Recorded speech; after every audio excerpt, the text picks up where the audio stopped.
What's up, Julian? How's it going? What's up, man? How you doing? I'm doing good. I'm doing good. Yourself?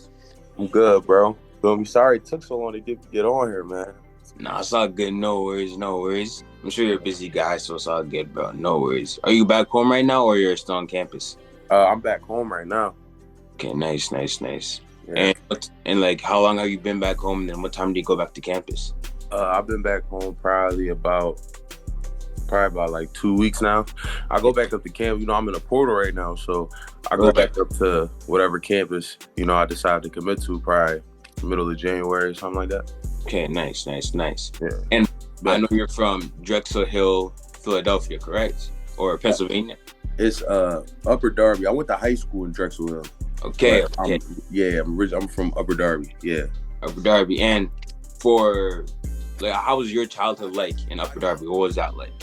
It was good, bro. You feel me? Not too bad. You know what I'm saying? I hang out outside with my friends and stuff like that. Play ball. We used to play ball in like the schoolyard. We play football, Mm-hmm. the grass and stuff like that. We play all types of dodgeball, kickball, baseball. You know what I'm saying? So we play it all, bro. We do it all. And then other than that, it wasn't too much. You feel me? That's all we really did though. Growing up is just play sports and stuff like that. For sure. And then was that your first introduction to football, just like hanging out with your friends, playing outside? I'll say my first introduction to football was probably through my dad, like just playing catch with him outside, and then watching him play football with his friends and stuff like that. So that was like my first introduction. Okay, nice, nice, nice. And I know as you got into high school, you ended up wrestling. How did that opportunity come about for yourself, and how did you feel wrestling helped you once you stepped onto the football field? Man, I think wrestling helped me a ton, bro.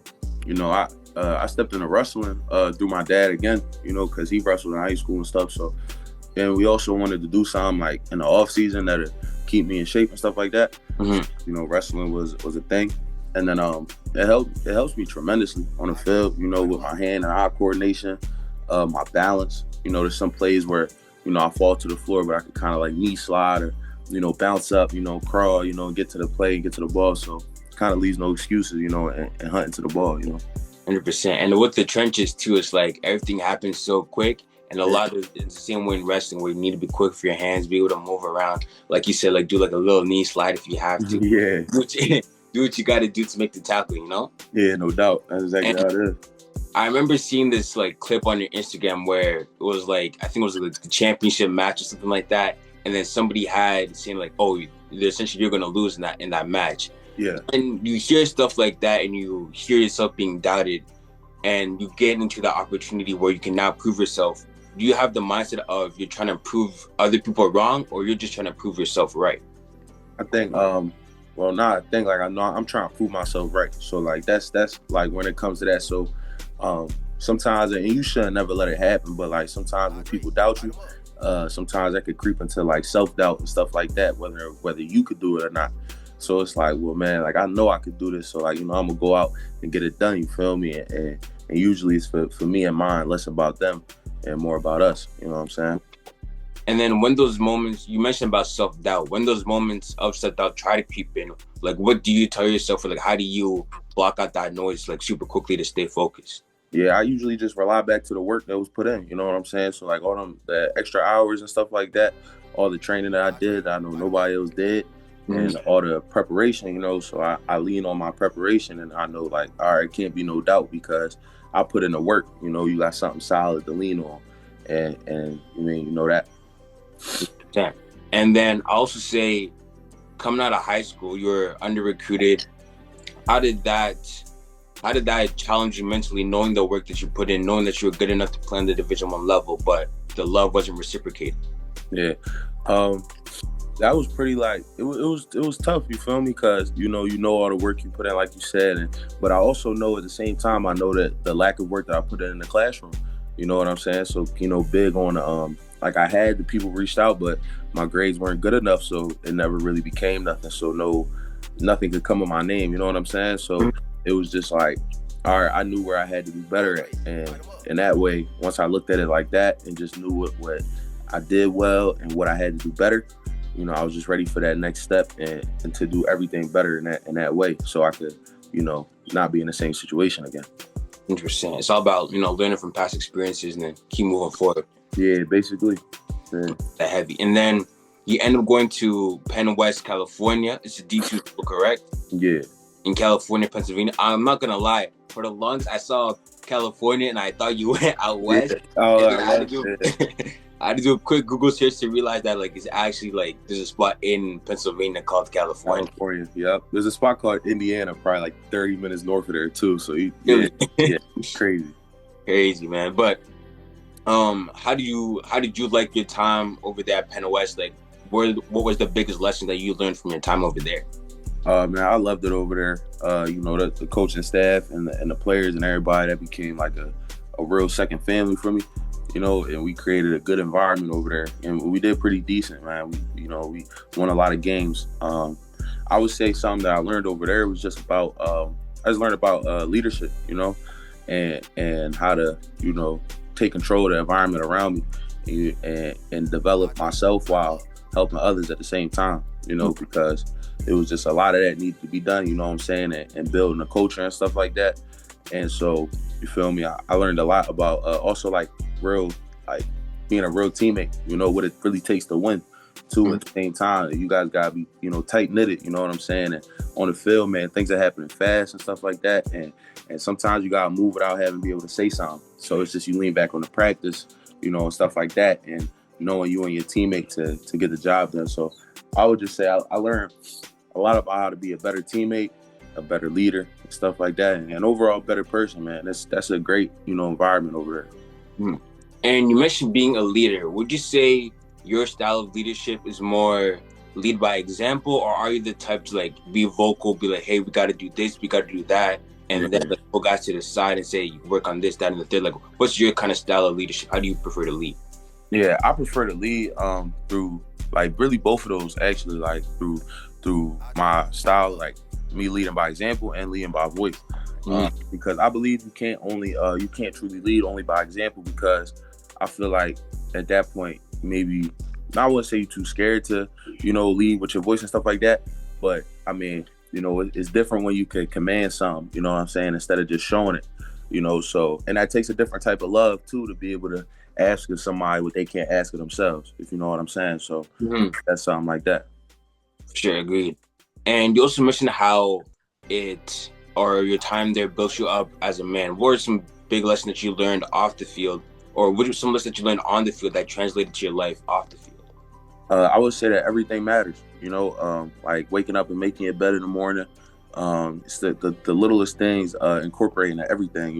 If you can't get your schoolwork done on time, man, you probably can't, toe the line in practice. If you got, dishes in your sink that you putting off, you ain't trying to get done, you might not be as detailed in all your gap movements. You know what I'm saying? Just everything matters, because if you can't be detailed enough to make it better in the morning, then how are you going to be detailed on the field to strike a certain spot on their pads? You know what I'm saying?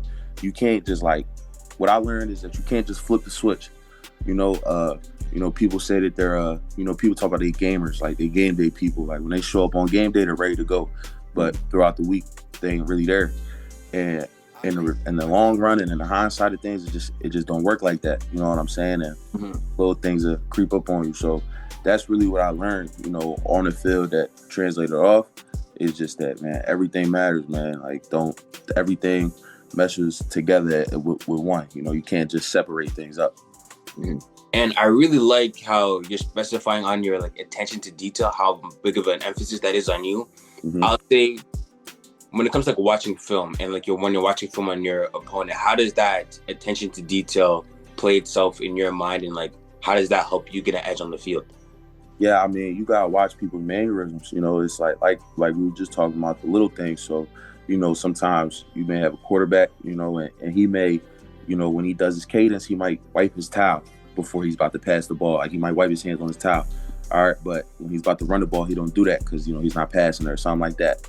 Or when a center or somebody's about to snap the ball, they might have a hitch in their hips or in their head, and you know what I'm saying. So, and then the set that they're about to have. So definitely the little things help you get an edge, because it helps you see things that probably the player might not even see themselves. Stuff like that. And going to Penn West, California, did you have like a welcome to college football moment? Uh, welcome to college football moment. Did I? I'll try to think about like some moments that I may have had. I think maybe I'll say my welcome to college moment probably wasn't even nothing like physical, like as far as the sport. I think it was really just actually I'm lying. All right, yeah, our first game. So it was 2 years in, but it was our first game because I didn't play my first year because of academics. I had the red shirt, but our first game, I mean, we got it was a split zone look, and they ran I think it was just a wham block. So the tight end came down. Man, he lit me up, man. Yeah, that jaw like rung my head a little bit, and I was like, all right, physicality, man. It's like it's physical, you know what I'm saying? Like, I mean, D2 ball, but it's some real ball stuff. No, I can relate to that heavy. I remember for me, one time I was in practice, and this drill that we do every time in practice, and I'm going against like this all Canadian on my team. Like he's a really nice guy, but like on that field, like obviously there's no friends, right? Yeah. And even like me, I'm there. I'm thinking like, okay, it's the first moment of practice. Like now we're going light, but like I'm gonna just do my little thing, and then we're gonna get out to drill. I come through. He just like a little shot like this. I go falling on my back. Helmet pops off. Man, I get up. I'm like, damn. I'm just like, hey, it's different out here. It's different, man. Yeah. Me, I come from high school. I'm the guy. I can do whatever. And like uni, and it's like I'm right back at the bottom again. Got to restart all over. Yeah, man. That's a big part of that like nobody realizes. I mean, every time like you go up, it's like you go from being the man where you at, you go right back to the bottom, and you gotta get it back where you know. Work up for sure. Yeah, for sure. And then I also say with your whole journey that you've been on so far, if you could go back and talk to 16-year-old Julien, what would you tell him? If I go talk, I would tell him, just keep your head down, go to work. You know what I'm saying? Like work even harder than you working out. You feel me? And not even maybe that, but more so like it all pays off. Because I've been somebody that worked hard and stuff like that. But I do think prior me, like a 16-year-old me, would probably complain a little bit more, or probably wouldn't trust the process enough. Because things take time. So I would tell him, to trust the process. Complain a little bit less, you know what I'm saying? Keep your head in the work. And I would also say do your schoolwork. I would tell him to do his schoolwork. So, maybe the journey could be a little bit, a little easier. You know what I'm saying? I hear you. Yeah. And then now, after your 3 years at, I keep blanking on this name, Penn West, California. Yeah. Transfer to Akron. Going into the portal, why did Akron stand out as a school for you? Akron stood out one for I love their facilities. I thought they got some beautiful facilities. The stadium, I mean, it was a really good visit. I had a good time. Got to hang out with the players some, and they was cool people. Also my defensive line coach that was at Cal U, he ended up leaving, and he went to be the D-line coach at Akron. So once he went there, that was also appealing as well to have a familiar face in there. Somebody that I knew that knew me and knew what I brought to the table. So it kind of made the decision was pretty easy, Yeah, for sure. And your 1 year at Akron, second team All-MAC, 45 tackles, 10.5 TFLs, and 4 sacks. When you look back at your season with Akron, how do you feel like you played individually, and how would you rate your season overall? Individually, I would say that, I had a pretty sound season, decently, but I know personally that I could have been better. I just know that, there's always another level of work and grind that you can take it to. And I know that I just had another level in me. And even when I started to, work harder on the off time and on my downtime, and I started to go to the facility more and pour more time, less into the video games and hanging out and things of that nature and more into the field, I started to, have the benefits from that. And like you'll see probably in my game log where like, the games, I had a streak of games where I did way better than before, all because I put in more work. And that's something that I could have did earlier in the year to have even more success, So just knowing that, I know I could have did a lot better, but, I know I did, I had a decent season, individually, so. And now that you're in the portal and you're looking for a new home, what are some things you're looking for in that next school? And when you do get there, what are they getting out of you? Things that I'm looking for in my next school, is just people that like a school that's going to put me in the best position, along with myself, of course, to get to the next level, which is the NFL. That's going to allow me to get enough film, and that's going to develop me, to be ready to go up to the NFL, and dominate up there. Other than that, I ain't really looking for all too much in the next school, because honestly, a lot of these things like facilities and stuff like that and all that, it's all like one and the same. It's really what you make of it. And what the school's gonna get out of me, man, they just gonna get a dog out of it. Like, they gonna get a dog, you feel me? They gonna get somebody that's relentless in everything that they do. I'm a sound player, I'm a technician, I'm somebody that I like to, raise the level of everybody around me as well as myself, so I'm gonna push everybody as much as I push myself, I believe to be a true leader, you know what I'm saying, by action and by, by, speaking it. And so, the next school, man, you getting somebody that's, you feel me, all about it, that love the game, that love the process. They say love the hustle, man. You love it all, so that's what they get. 100%. I'm looking forward to watching you ball out on the field, bro, for real, man. You're going to go crazy, man. I see it, bro. I feel it right now, man. Next season going to be a big one, bro. Yeah, thanks, bro. Yeah, definitely. And then moving into our last little segment here, just some rapid fire questions before we close out. All right? Yep. First one, PlayStation or Xbox? PlayStation. Okay, my guy. Yeah, got to. And then one word to describe your play style? I say relentless. Relentless? Relentless. And then on the field, are you a trash talker or silent killer? Ooh, man, it depends. Like, I could kind of be both, but it just depends on like the vibe of the game. You know what I'm saying? Okay. Like, but I think I'm more silent killer more than trash talker. Like in that. Okay, on those. And then favorite pregame song or artist? Favorite pregame song. So I'll probably do.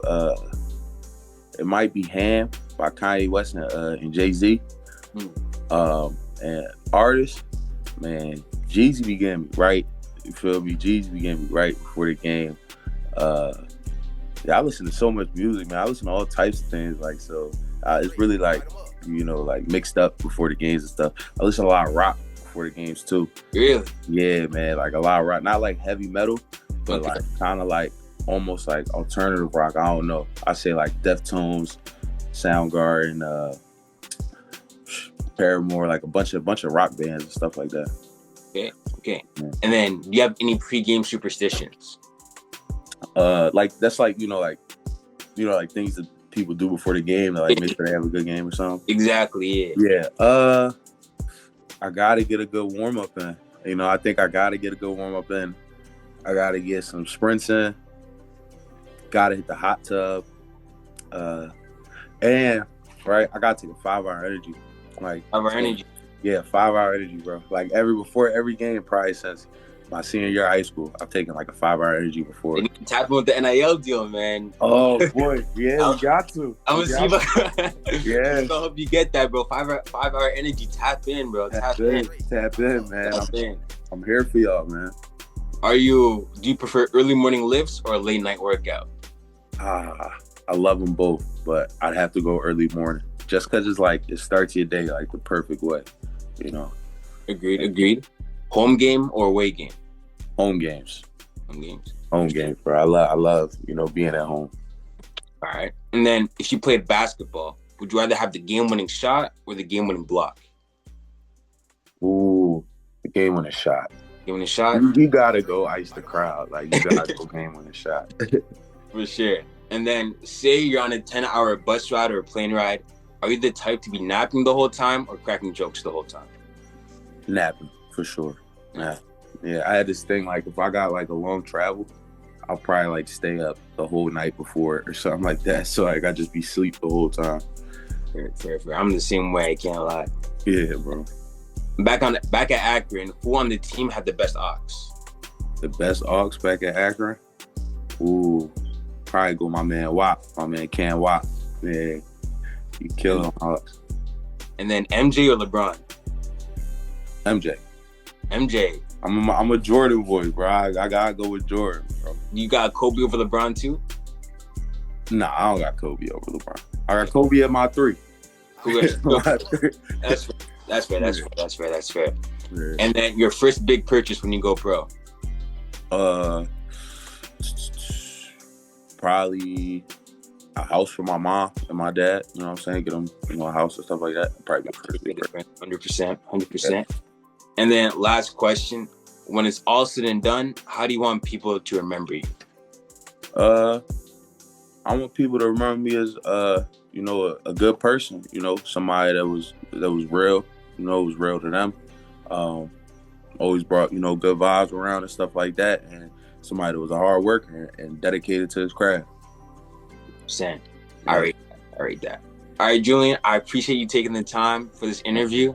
Wishing you all the best with where you end up in the portal, and I hope you go there. I hope you kill it over there. I know you're gonna kill it over there, man. So send you all the best. Wishing you all the best love from Canada, man. For sure, man. Support over here, bro. I'm gonna stay tapped in, and then hopefully after next season, we can set up another call where we go through your film together, something like that. For sure, bro. Let's do it, bro. Thank you for inviting me on, man. Appreciate it. Of course. All right, bro. Have a good rest of your day, man. Take care. Bro. You too, man.